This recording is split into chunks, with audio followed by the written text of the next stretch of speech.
প্লাটের সম্পর্ক কাজে রইসুদ্দিন ভাইকে যেভাবে ষড়যন্ত্র করে এবং নির্যাতন করে, বেইজ্জতি করে, অসম্মানী করে, মৃত্যু তো সবাই হবে, কিন্তু এইভাবে অসম্মানী করা, পানি সামনে দিয়ে পানির গ্লাস কেড়ে নিয়ে অন্যজনকে দেওয়া, এগুলো তো এই জিদের খাসিলত, এই জিদের খাসিলতকে হার মানাইছে। যেভাবে ওনাকে নির্যাতন করে, বেইজ্জত করে, মৃত্যু তো আছে। আমরা আমার বেশি প্রতিবাদ করতেছি, এটা একটা মসজিদের ইমাম, একটা মসজিদের খতিব।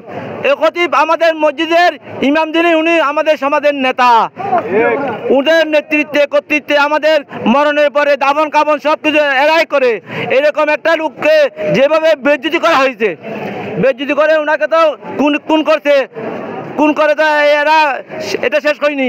কিন্তু এই মুহূর্তে ওনার খুনকে কেন্দ্র করে যেগুলো করা হচ্ছে, বেশি মেয়েদেরকে ঝাড়ু মিছিল দিয়ে ওনার চরিত্রের ব্যাপারে যেগুলো বলতেছে, এগুলো আশ্চর্য করার মতো নয়, এগুলো আশ্চর্য হচ্ছে না। কারণ আমরা একটা খুনের বিচার চাচ্ছি এই মুহূর্তে।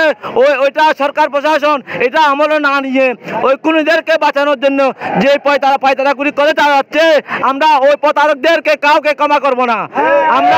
আমরা এই সমস্ত প্রতারক কোথাও লুকিয়ে থাকতে পারবে না। ওনাদেরকে শনাক্ত করে আমরা প্রশাসনের কাছে দাবি জানাবো, আপনারা ওদেরকে আগে গ্রেফতার করুন, ওদেরকে আগে গ্রেফতার করুন। আর এখানে আমি একটা কথা বলেছি, বাংলাদেশের সব প্রশাসনকে আমরা দায়ী করতেছি না, আমরা সব প্রশাসনকে দায়ী করতেছি না।